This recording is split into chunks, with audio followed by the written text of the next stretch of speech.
Hello, everyone. Welcome to the Daily Grind. My name's Kelly.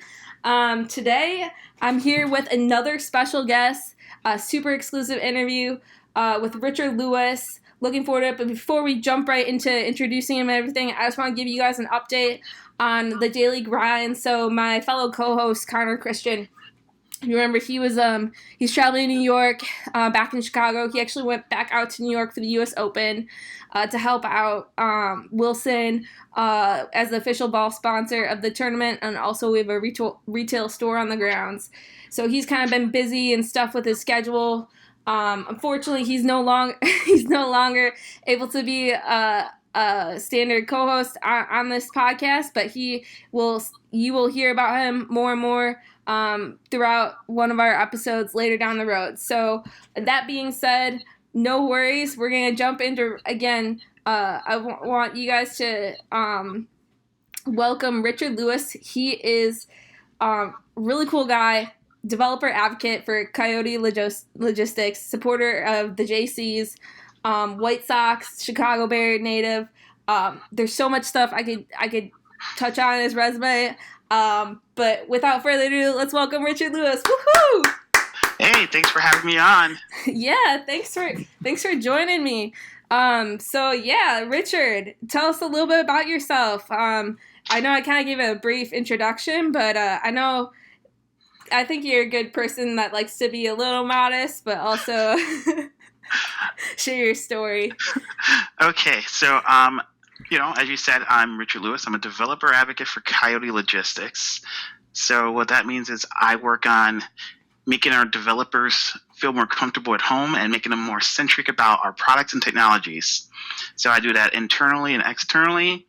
And my side hustle, I guess you could say, would be I'm a professional conference goer.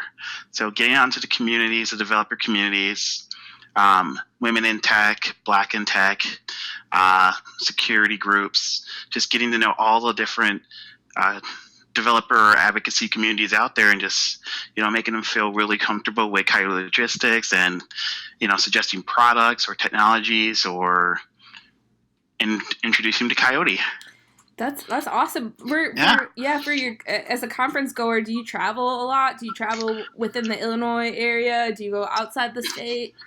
Yeah, both. I mean, the cultures are really centric. So, a lot of Austin trips, a lot of San Francisco trips, Seattle, Chicago, where big dev cultures are. But then, getting out to the local community. So Elgin has a new dev community out there, Naperville, Peoria, Illinois, Indianapolis, Milwaukee. I mean, we're just getting everywhere. Yeah. Mm-hmm.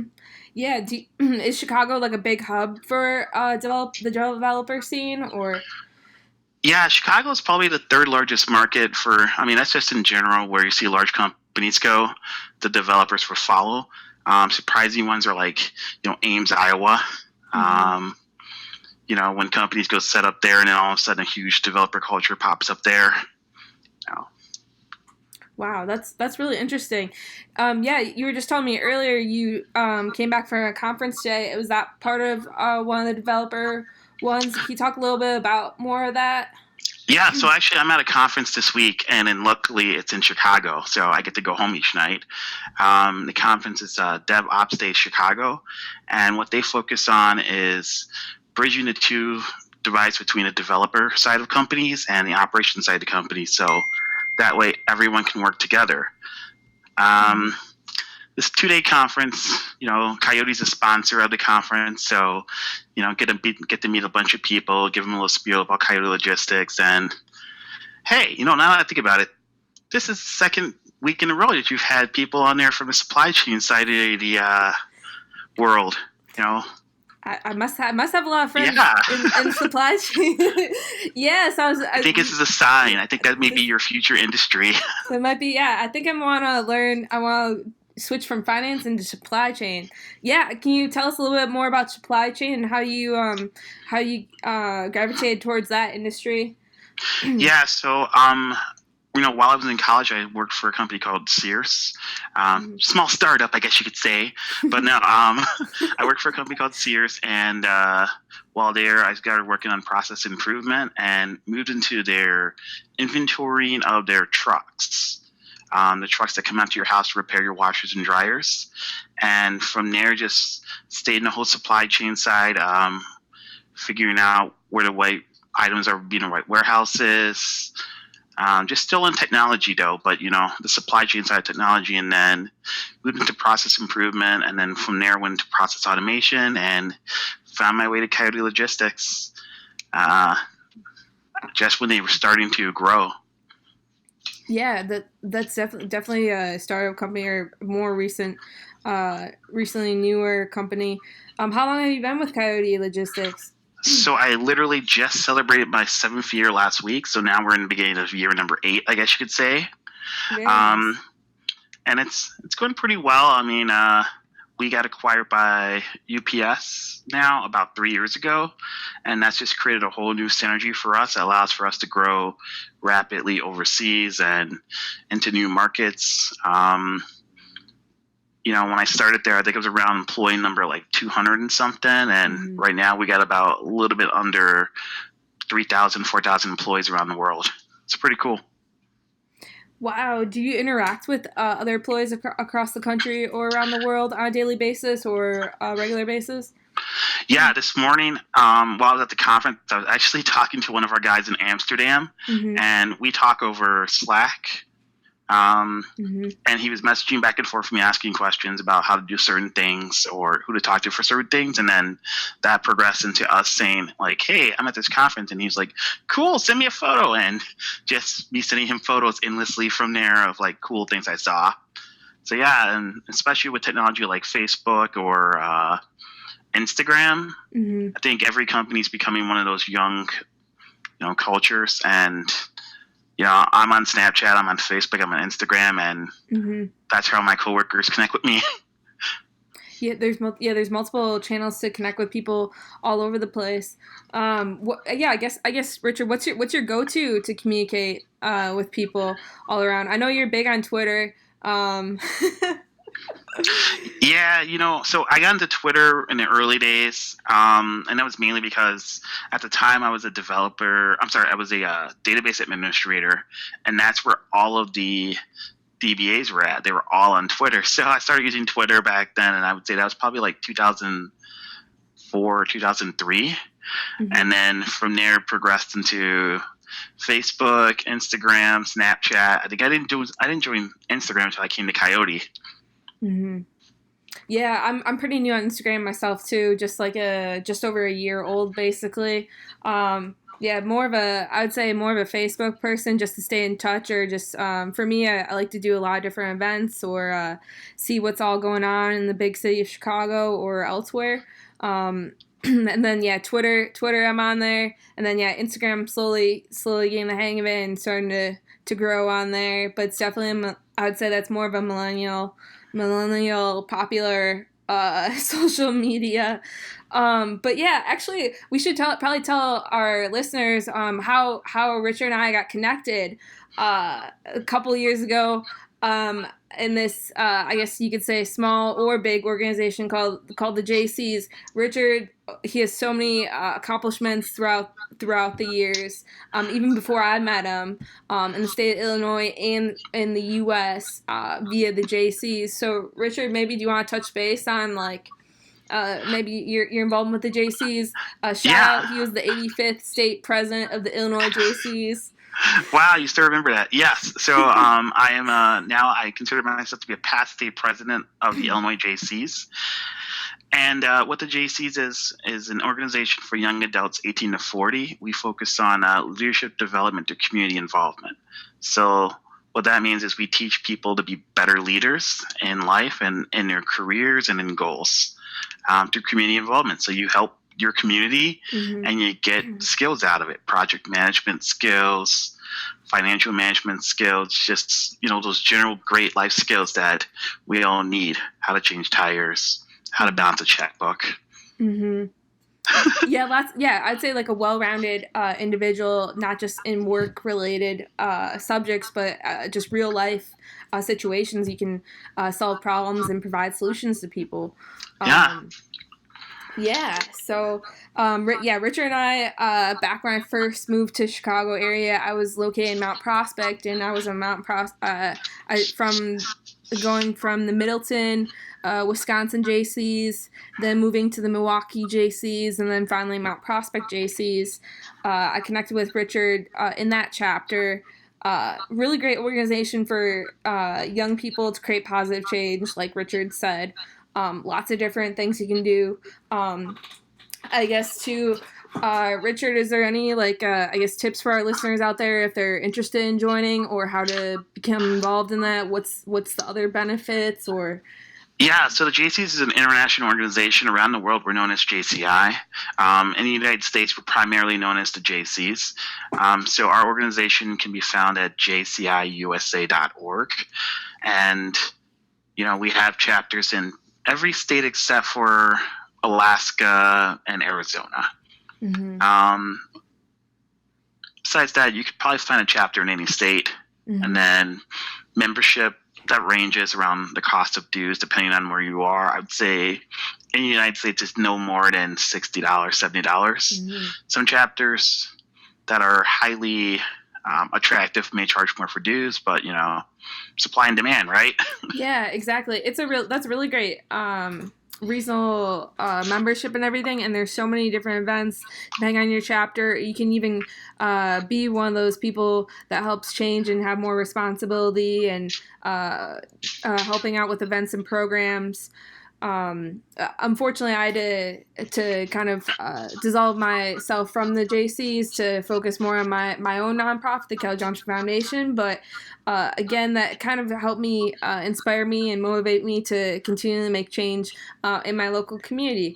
And plus, too, with like Richard said, them being all located around the world, if you're a young graduate that recently just graduated from college, you can meet new friends and people all over the place depending on where you move. If you move to another state or unfamiliar city, it's a really great networking. Yeah, so speaking of, the KJ Foundation, how's the KJ Foundation doing? Sure, Richard, thanks for asking. Yeah, so the Kelly Johnson Foundation, I recently competed in the Chicago Triathlon this past Sunday on behalf of my foundation. So I partnered with the Milwaukee Bicycle Collective, which is a Milwaukee nonprofit that helps support different bicycle initiatives and healthy well-being and positive change. A lot of similar goals of my nonprofit, and we were able to kind of help support each other. And I was able to kind of provide awareness. I did weekly training videos on tips and tricks on not just triathlon training, but also how to motivate people, inspire people to change and create impact in their community. So the triathlon was really great success. I just came off a slew of tennis and pickleball tournaments that we hosted in August. Biggest thing on our list now is the Turkey Trot, which is in November, a couple months from now, but it's really big. It's coming in. I already have people registered, which is crazy. Love it. That's awesome. Yeah, so it's awesome. So we're getting a lot of sponsors. We're going to have our second annual Turkey Trot. So a little bit of a backstory. I used to be the race director for the Mount Prospect Turkey Trot. So my experience with helping serve on the board for the Mount Prospect JCs and helping run their events to become successful helped me take the skills that I've built and my strengths that I've achieved and help grow. Now I have a different event in another city. So, and that's what the JCs are all about. Mm-hmm. My wife actually is the youth director for a church mm-hmm. In the town we live in, and she uses her JC skills. She was a JC too. She uses her JC skills all the time, and she's implied some of the same projects that the JCs would run to the things that she does, like an Easter egg hunt, except Okay. for she's made it like a special needs Easter egg hunt. That's awesome. That's really great stuff. Yeah, the turkey trot, really a great thing. I'm big into running. As Yeah. you guys know, hashtag Kelly Fast out there. But yeah, That's what my calendar yeah. says for tonight. Hashtag Kelly Fast podcast. Okay, go Richie. Yeah, how'd you come up with that that name? So when I was in high school, I used to go to a lot of raves and parties, and people used to say "Go Richie" all the time. And so I took a web class when I was a sophomore in high school, Okay. and created a little website, Go Richie, and found the domain was available back then and bought it. So I've owned Go Richie, and that's my persona since 97, 98. So early days of the internet, I guess you'd say. Yeah, for sure. That's awesome. That's really cool. And you have a website named after that. And you have basically all your social media channels. Easy to find you. yeah. If you're Easy to trying to remember. stalk me, you'll never find me as Richard Lewis. That's there's 500 million of us. But Go Richie, that's where you'll get me at. Yeah, Richard and I both have really popular names, so we're like one of thousands of people out there. So to find us to have a unique background and a different story to share with others. So yeah, really great stuff. So yeah, Turkey Trot's coming up. Just upload all the pictures from the last tennis tournament, the Play It For It tennis tournament. Okay. Working on getting the pictures and some video from the Chicago Triathlon. And then, yeah, just things coming up with the Turkey Trot promotional videos. I'm trying to work on getting someone to do like a drone over the overall course and maybe do some pre and post interviews of the race. Okay. So trying to build up trying to build up our marketing side. So any listeners out there that want to get involved in the event, feel free to reach out to me. I'll put my contact info as always on the podcast channel website. You can also find the Daily Grind on the Kelly Johnson Foundation nonprofit website, kjfwi.org. So yeah, really great stuff. I'm waiting for it to become KJINT. Oh yeah. International. We're getting there. We're slowly getting there. We got 2 states down. But more to go. Yeah, we've reached out. The Johnson Family Scholarship application is now available in about 15 to 20 different high schools in Wisconsin and Illinois. Yeah. So we award 2 scholarships in Wisconsin, 1 in Illinois so far, and we're still continually growing. So yeah, hoping to go big in the Midwest. I know this May I actually ran the marathon, in Cincinnati, the Flying Pig Marathon. Yeah.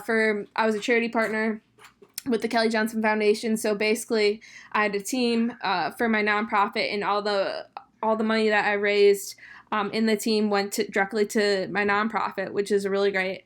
And I think we're gonna partner again next year in that race, because the Flying Pig is, I don't know if there's any runners out there, but it's probably the biggest marathon in Ohio, or one of the top 5 in the Midwest, outside like the Chicago Marathon and the Milwaukee Lakefront one. And they have thousands of people out there, very well run, but they have a raffle, and they also have not just the marathon distance, but they have 5K, half marathon, relay teams, kids races, all these different events to help help the charities that partner with them grow. So really great stuff. Yeah, that's super cool. Yeah, so hopefully down the road, looking to partner with other marathon races as one of the charity partners, because those programs are great. You get to network, and I get to use my JC skills to help share my story and connect with others that have similar, and be a young active citizen. Yeah, be a young active citizen in your local area, or I guess local, however you want to define it. So yeah, really really great stuff. Yeah. So I did a survey today, and they were asking for your area on the survey, Mm-hmm. and they said that they described the area as however you want to describe it. So if you want to say on Earth, in the United States, in Chicago, in the certain building we were in, and I was like, well, that's kind of interesting. But they apply it to the same concept of you describe it how you want to describe it. So intergalactic. Yeah, yeah, Richard, what would you consider your area as? I know you like reside like in Streamwood, right? No, actually, I live further away. I Okay. consider myself to be in the southern Wisconsin area. Oh, I wow. live in a town called Gilberts, Illinois. Okay. So that's about 55 miles outside of Chicago. Mm-hmm. And I do that grind, a daily grind every day. So Yeah. once a week, I get the podcast. Yeah, this is Richard is also one of our listeners on the podcast.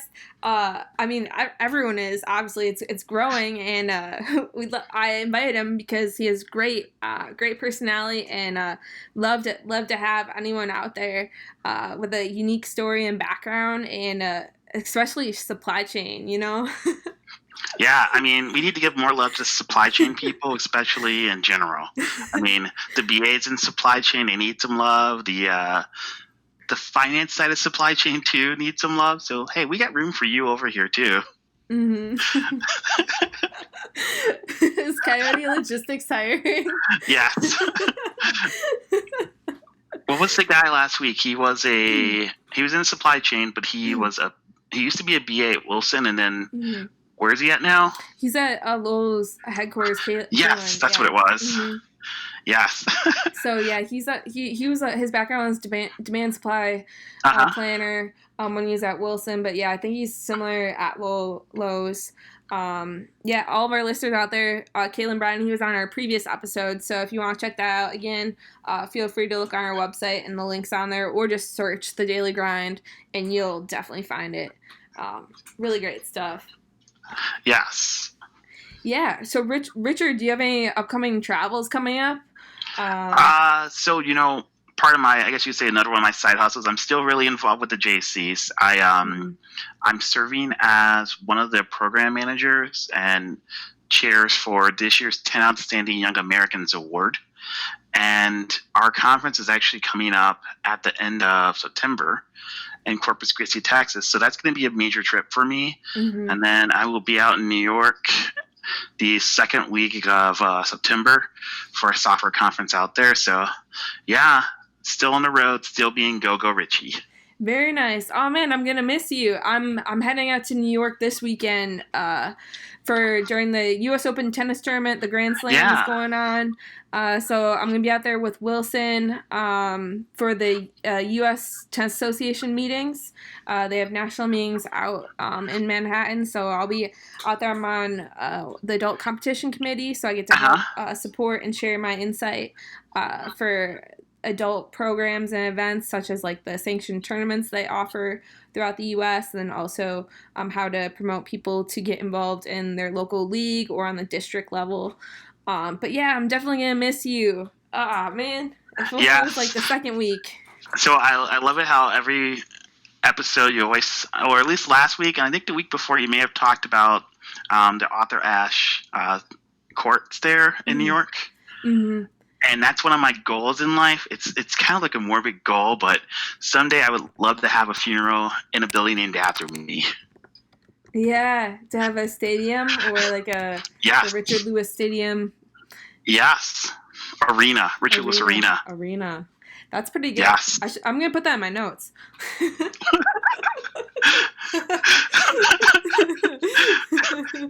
We all have tennis goals. we all have tennis goals or non-tennis goals too.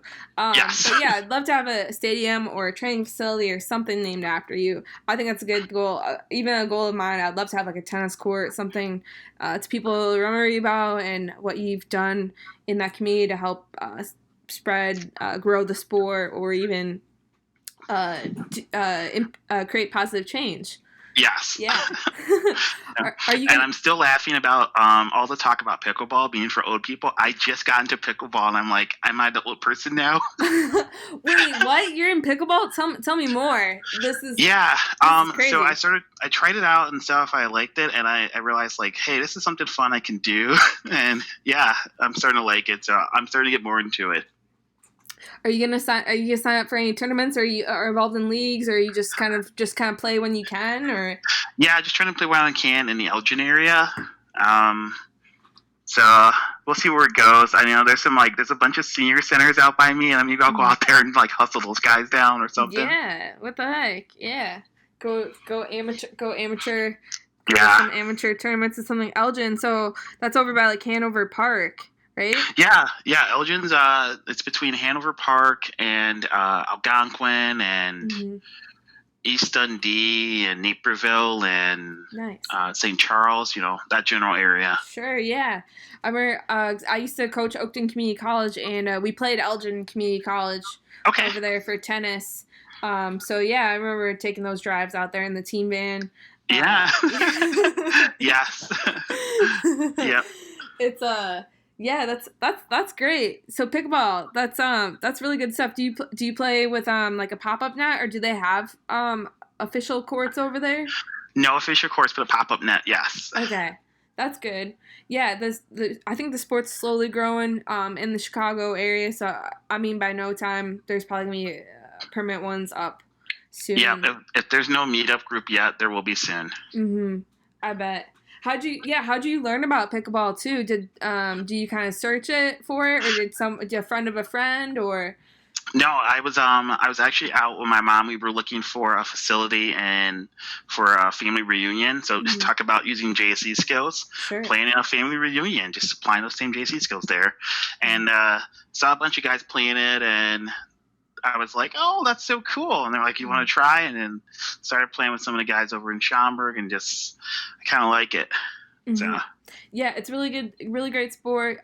Easy to pick up right away. Scoring is not too bad. yeah, And it's a good workout too. Physical activity. yeah, You're moving around even though it's a short court. which is what I need right now. It's like starting out. It's like I went from playing soccer to not playing any sports, and then this is a good pick back up and get back in there kind of thing. Yeah, and then your turkey trot involvement too, running here.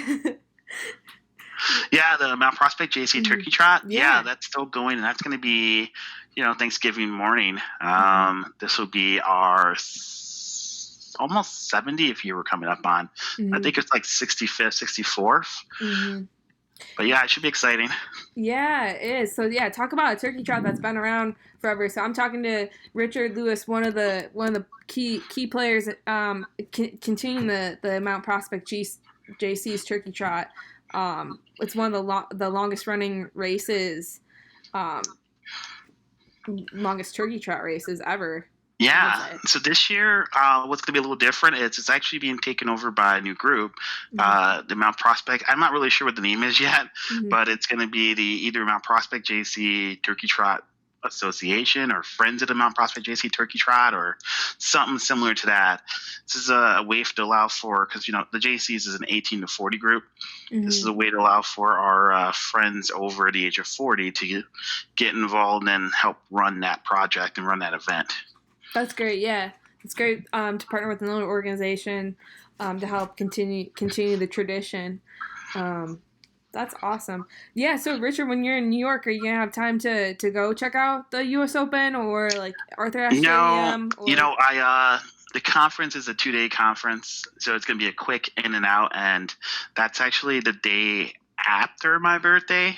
So I believe we're going to try to catch a baseball game out there. Me and my wife's going to come out for the weekend, and we're going to try to catch the Mets play. Oh, very nice. That's right across from the Billie Jean King Tennis Center. Yeah. The Mets Stadium. Yeah. I didn't want to butcher on the name. But yeah, the Mets. So yeah, Richard, listeners, Richard is one of the baseball fanatics that I know that travels a lot to all these different fields, stadiums all over the U.S. So Mets, have you been to one of the Mets games before, or? So I believe secretly I am a Mets fan. I've seen now the Mets play 7 times, Oh wow. but never in New York. It's always been on the road. And so their fans are so welcoming and exciting to kind of get that same vibe of like pretty much any second city baseball team kind of thing. And Hmm. they just love welcoming new people to their culture. So cheering for the Mets is all I can do. Yeah, definitely. Yeah, it's like similar to New York's kind of similar to Chicago in regards to like the Yeah. two baseball teams, big city, public transportation. The list could go on and on. Yeah, that's my goal someday. So maybe Kelly Fast can join me for that. We can take a train from the Cubs game to the Sox game. Yeah, That's a field trip right there. yeah. My wife refuses to do it because she's like, that's too much baseball in one day. Two games at one, 2 games in one day.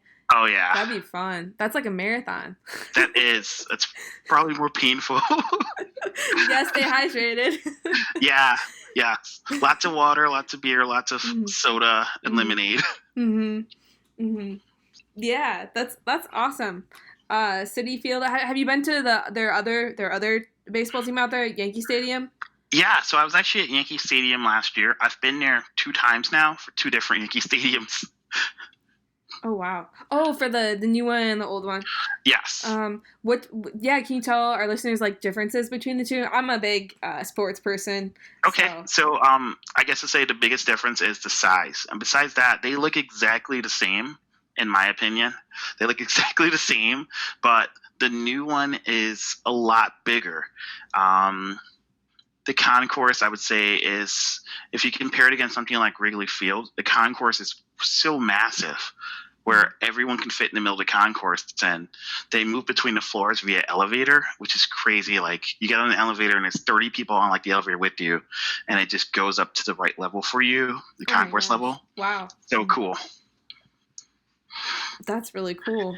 Yes. I believe they put a park on the side of the old one, or it was a parking garage. I can't remember. But yeah, you got to build bigger stadiums to get more people in. Yeah, I agree. I've a few years ago when I was in New York, I go to New York every year for Wilson. Yeah. I walked up from Manhattan basically all the way up to Bronx. I was like, I want to sightsee and see what's all going on. I walked around the Yankee Stadium. I didn't get to go to the game yet, but yeah, that's huge out there. Do you think they're ever gonna do anything similar in Chicago in regards to Wrigley Field? Do you think they would do more renovations on it, try to make You know, it bigger? I really appreciate what they're doing with Wrigley Field right now, where the current owners are buying the buildings around there to make improvements. Mm-hmm. So, for those who are familiar with that area, they actually changed the direction of one of the roads slightly, so that way they can make the concourse and entryway bigger. They've added a ton of new parking to Wrigley Field via garages, because the family has bought a lot of the properties around the building and torn down those older buildings and old hotels and stuff like that were boarded up, and they've built the same restaurants there but bigger, and then underground parking, and then they've built in hotels now. So there's hotels right there, and before there was not in that area. So Yeah, it's great for I think it's pretty cool. It's got the same vibes as Boston. Mm-hmm. Yeah. Do you think it's do you think the growth or expansion was kind of built off of the Cubs winning the World Series? Do you think that kind of helped spurt people to invest more, to more improvements? You think, or Yeah, well, the Cubs are one of those teams. I think even if they didn't win the World Series, they would still see a fan growth. I think what's really important is having owners that have the same mission and objectives as the thing that they own. So something that they're really passionate about. Um, you know, good quote is people, product, and process. And that's from Marcus Lemon, not from me, but he says people, product, process. And, you get those 3 things right, and you're going to have a successful product or a successful venture. You're going to have people who love to do what they do. And you could see that with the Cubs organization. Someone's passionate about it and they have followers behind them to help support that passion or have similar. Exactly. Yeah. Tell me more about Fenway Park then. You said it was similar to Boston. You've been there before? Yeah, I haven't been to Fenway Park in a while though. So on my trips with my wife, with all these baseball stadiums, we're planning on ending it at Fenway Park because Fenway Park is one of the oldest stadiums and one of the ones we haven't been to together yet. Hmm. So last time I was at Fenway Park was when I was 14. Oh wow. So since then, they've the family that owns that team or the group that owns that team, um, they made some slight improvements to the stadium that fans wouldn't think that affect the characteristics of the stadium. Kind of along the lines of what they're doing with Wrigley Field, where they've added more suites, they've added new facilities for the players underground. Um, they've kind of increased the size of the outfields. They put, little bleachers and some signs out there, but not too much that affects the charm of the ballpark. Hmm. It's the same feel. Yeah, it's still hard to go find a good restaurant in Wrigley Field, though. So that's how you know they didn't change too much of it. Yeah, of all the baseball stadiums that you've been to, do you have like your number one favorite, or maybe like top five if it's hard to narrow down, or Top five. yeah. Um, Probably not. I mean, I haven't really thought that far out, but I do have a number one. Mm-hmm. My favorite ballpark is probably the National Stadium. Okay. So that's in Washington D.C. Yeah, I've been there before too, actually. Yeah. Yeah, that's one of my favorite ballparks. I like the layout for it, and I can really appreciate what they're doing there. So it's actually called Nationals Park, and I mean it's a newer stadium. It's just it has that good feel to it. Second favorite one would be the PNC ballpark. So PNC Park, which is in Pittsburgh. Okay. It's right alongside the river, and that's a really nice stadium too. What I could really appreciate there is what the ownership's doing to drive in revenue around craft beer. They brew their own beer there, and I think it's something that you could see ballparks do really easily to make money, still sell it cheap, Hmm. but that way you don't have to increase the cost of the tickets for your fans too much more. Yeah, it's another amenity that they can offer to the fans and keep the price low.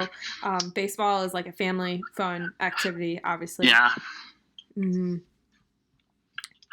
That's cool. really So you've been to the National Stadium. That's my favorite one. Yay! yeah, Nationals. I went there. That was 2017. Okay. Yeah. I watched. I was with one of my USTA friends, Ryan Nar, and we just went to a game just for the heck of it. Got cheap tickets through. I actually got it through Craigslist, and then we took the train over. I'm from Milwaukee, so I brought my Milwaukee Brewers hat, and there are actually a few Brewer fans out there, so Okay. supporting our team from afar. But yeah, I think it's a really great stadium. It's very open around the first and third base side, so you can kind of walk around. As a visitor, I thought it was great. You can really good view for the most part on both sides. I can't remember too much. Maybe it's because I may have had a few drinks too many for hydration, but I had an overall great experience. Yeah, no, you pretty much nailed it there. That's the stadium has great views all the way around. It's a newer stadium, but they go with that whole design from like older ballparks on the inside, so you do get good views. And if you sit really high up, you don't feel like you're that high up. So that's actually where I saw my first Mets game at. Oh, really? Yeah, and that's a heated rivalry between the Mets and the Nationals. Kind of like the Brewers and the Cubs, because they're so close where the fans can get between the two stadiums. Yeah, that's interesting. That's really cool. Oh yeah, so you're probably wearing your Mets gear and stuff, I'm guessing. Actually, I wasn't, because I wasn't a Mets fan yet. And what it was is I had on a blue American flag T-shirt, and they saw the blue and thought that I was a Mets fan, and they were like, "Come on over." And I was like, "We're just visiting from out of town." And they welcomed us over to their tailgating party, and we happened to be sitting near a bunch of Mets fans in the stadium, and they were like, "Yeah, those are our new friends." And so they bought us beers, and we just fell in love with the team. That's So awesome. Yeah, I like another thing too at the Nationals Park. They have the President's Race, so similar to Milwaukee with the yes. racing sausages, they have the racing presents. So I think that's a cool feature they have on game day. Uh, So you know how I say I live in southern Wisconsin? hmm It's faster for me to get to Brewer games than it is for me to get to Cubs games Wow. because of the traffic and Yeah. parking and all that stuff. hmm Yeah. I'd say parking's an issue in Chicago, or it's tough, and with we have more traffic for sure. Yeah. Also, I've never paid for parking at Miller Park. Nice. Do you walk in or do you No, I didn't realize. I always thought it was free parking until I went there earlier this year. mm, And when I got there, like I went to my way I usually go into the stadium, and we parked and we were walking and I saw some other fans, and this guy was really upset. And I was like, "Well, at least it's free parking." And he's like, "It's not free." And I was like, "What do you mean it's not free?" I was like, "I've never paid for parking." And he's like, he told me how much he paid, and I was like, I don't know. Who would you pay? I've never paid for parking here." And then I looked up and I was like, "Oh, maybe we just go around the gate every time." But I never thought about, like, I just follow the street, and I just follow the same street every time I get into the stadium, and like we park right in the lot with everyone else, and then like I'm just like, "Oh, cool." Never thought about it as, we probably went around the gate. So Wow. Secrets from one of the baseball people out there. yeah, life hack: how to get Life, around paying for parking there. life hack. Yes. Yep. Yeah, I usually park over by there's this bar restaurant called Kelly's Bleachers. Uh huh. There's a couple of restaurants farther out. I just walk in. It's about like a half-mile walk, and it works out for me because if I'm driving after the game up back down to Chicago or back more in Milwaukee suburbs, it's just easier to get to and stuff. Or yeah, that works for me. I just do street parking.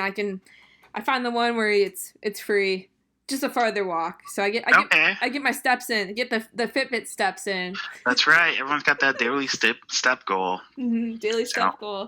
what's Yeah. your goal? What's my goal? I don't know. I know or I've heard like it was 10,000 steps you want to do a day. Uh huh. So that's like my general goal, but I'm pretty sure I exceed that every day. Okay. I walk to work, so it takes me just over a mile each way. So I do like about 2 miles, just over 2 miles, just of walking outside of playing tennis or doing other Ah, stuff. okay. So, Yeah, mine's like 8,000, and then if I'm hitting 10,000, that's an awesome day. But usually it's like I'm hitting around 7,000 by the end of the day, and then I Mhm. push for that extra, 1,000 steps. hmm So, yeah, just with like training for like the triathlon or uh-huh. marathon or other stuff, like if I'm either running or biking, and that just adds on to the steps. So I don't really kind of focus on my total steps, but I know as long as I'm staying active or walking to work or doing something, it's a good day. Feel good too. Super cool. Yeah. Yeah. I guess that's the real goal, like to be more conscious about, how many steps you're taking and how you're living your life, healthy wise. hmm Yeah, I think physical activity, at least for me, is like it's a really good stress reliever. So when I play tennis or if I'm just like running with a group or something, it's really good. You can talk to your friends or like after get to record a podcast or do other stuff. I basically want to run right before this podcast, so I'm feeling really good vibes. I did a run too. I ran from a train to my car to make it here in time for the podcast. Heck yeah! Woohoo! Yeah. Way to go! And I bet you probably hit your 10,000 steps for today, so even Yeah, better. I did. Yeah. My work, we had a trainer come in, and he was like, "What's your goal when running?" And I was like, "To be able to run for the train without being out of breath." That's good. Yeah, that's a really good It's goal. my goal every day. Yeah. Gets you places. Yeah, I for sure speed walk, or if I'm cutting it close on going across like an intersection or something, I definitely pick up the pace just a little bit and make it there. Yeah. Yeah, so Richard, I know you touched on you're going to New York next week. Do you have any plans for the rest of the week? Any big stuff you want to share with our listeners? Yeah. So the rest of the week, let's see. Tomorrow's day 2 of my conference that I'm at. That's DevOps Day Chicago. As I'm running through my mind and recapping of what happened on day 1, I'm just reflecting some of the great talks and thoughts. And one of the ways I was thinking about is ethics in software development. And you need a license to be able to fly a plane, to be a doctor, a barber, but not to write software for the airplane. So good thought there. Interesting. Yeah. Yeah. I get to fly out on Friday, so I'll think about that when we take off. Yeah, think about that guy flying the plane. He's a pilot. He has a license. The guy who works on the engine has a license, and then the guy who wrote the software for the plane, license. That's good. Hopefully they pass. Like they weren't just the Good the D queuing. plus, the D plus. I hope they did a little bit better. Yeah. Will you, by the end of your conference, do you receive like certifications, or do you do any trainings throughout the week, or? From this conference, no. This conference is more about educating each other on best practices and thoughtful leadership. Mhm. So I think coming out of it, a lot of attendees, they'll make some recommendations and implementing some new ideas within their company that they've learned from the conference. Like, different things like coming up with external vision sharing and, looking at the right tech for their companies or things like that. So. That's great. And then I'm assuming too you're helping teach others, or all the key takeaways that you provide. Like it's definitely probably helping out another person in another company. Yeah. Yeah. I mean, we all share those nice little battle stories of things that went wrong in life and what we learned from that. So a lot of it is therapy. Today we did a great idea for a session was we sat around and we came up with things that we've learned, and then how others can learn from those experiences. So I wrote down one of the things I did wrong when I was a young programmer was I didn't realize that clicking a button was the same thing as double clicking, which is the same thing as pushing. I really thought they were all the same, but they're not. And this guy was like, that would be a great session. Click, double click, push, and what the differences are. Yeah. And I'm like, I don't know about that. So yeah, apparently people like that idea. That's good. Look at that. Yeah. You come up with an idea, and then it kind of ways to implement it, or others to kind of execute or build off of it, which is awesome. Yeah. Actually, my favorite idea I came up with today was do a session on Start With No. So are you familiar with that book, Start With Why? As a BA, you should ask the question why 5 times when coming up with processes. So start with no. That way, maybe Kelly could do less things. Yeah, no, how to say no and when to say no. Definitely, that's I would say I've learned from that, and adjusted my schedule or lifestyle, or definitely shared that comment with others. People with busier schedules. Yes. Yeah. Yes. Yeah. So, cool. What about yourself? What are you doing the rest of the week? Sure. Yeah, rest of the week. So, as I mentioned before, the Milwaukee Bicycle Collective, I partnered with them for the Chicago Triathlon, so I'm actually returning the bike that they sponsored me with tomorrow.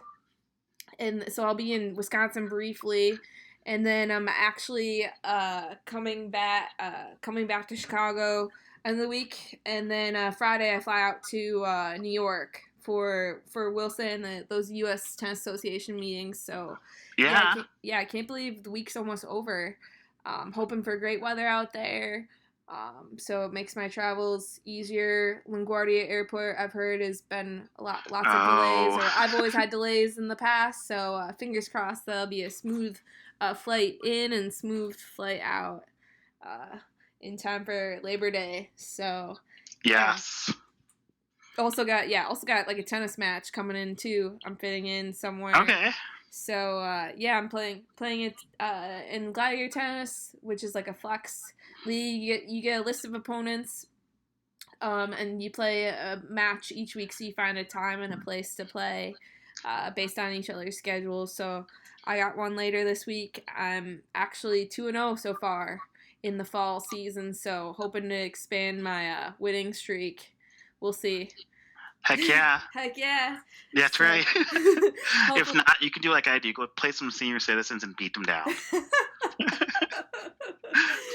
we got a hit around at work tomorrow, so I'm hoping to get a little bit of practice in before my match later this week. Okay. So, yeah. Is there like a driving range for tennis players too? You know, like I like golf and I go to the driving range. I just like hitting the balls out there. Yeah. Is that like a such thing for tennis? Like I stand in one spot. It fires a ball at me. I just keep whacking them out there. That'd be great if they had that. Yes. Top golf. Yeah. Top tennis. Top tennis. Just come to. They should add it onto the golf. Top golf concept. Just have a top tennis portion. But yeah, they could test it out or something. You could rent like a ball machine at like different clubs or like indoor facilities. Once outside, like as long as the weather is really nice, I just call up or text any of my. I have a decent amount of tennis friends in the Chicago area, so not too hard to find someone to hit with and practice or beat up on them. So I feel better. So one last tennis story. Yeah. I did a softball tournament for work 2 weeks ago, and it was a fundraiser for St. Jude's. Okay. And one of the players on my team, he's never played softball before. He's from Australia, and so he plays with us, but then he's between our games, he's walking away and he's coming back, and I see him sitting there and he's bleeding. And I was like, "Oh my God, what happened?" And then I was like, "Did you get hurt in the game?" And he's like, "No, it was a tennis injury." And I'm like, "What happened?" He's like, "Well, I was so mesmerized by tennis because I just learned about it. I walked right into the pole." So tennis is one of those sports, you see it, you're just gonna get taken away with it. Yeah, it's brutal. Both physical and mental. People break their rackets. You can run into poles. Just watching it. Yeah, just watching it. That's why they have all those injury timeouts on the big stage out there. Those players get injured or with the blisters on their hands, ankle injuries, getting taped up. Even though it's an individual sport, you can still get injured. Very, very grueling. But glad it doesn't seem that the guy wasn't too much of it seemed like a minor injury. Hopefully. Yeah, it's a cut over his eye, and we call it his battle scar from softball. Mm-hmm. So we kind of make fun of him about it, but yeah. Yeah, it makes it intimidation for like the other team or something. That's right. Yes, we play hard. We play hard. That could be like a good like T-shirt on the back, a quote on the back of your T-shirt or something. Yes. Yeah. Speaking of quotes, as we wrap up our show, we would like to leave our listeners with like a motivational word of the day. So, Richard, do you want to provide us with one? Let's see. Things that come to mind is always be shipping. Supply chain one, so always be shipping. We got the supply chain theme. Yeah. Or code or new products or new processes. Always be shipping. Mm-hmm. Awesome. Well, thank you so much, Richard. Again, thanks to our special guest for coming onto our show, talking about his story, sharing lots of great tips, tricks, key takeaways. So much interesting stuff about you, Richard. I guess, how can our listeners reach out to you, follow you after this episode? So, easiest way of getting a hold of me is gogorichie.com. So, I'm on there every day. And from there, I have links to all my other social media platforms. So, that's how you can find me from there. Everything from LinkedIn to the Gogo Richie fan page. So, awesome. If you're not a fan of mine, you should become one. Yeah. Become a fan of Richard, become a fan of the Daily Grind. And until next time, I'm Kelly. Thanks for tuning in. All right. Thank you. Yep. Goodbye.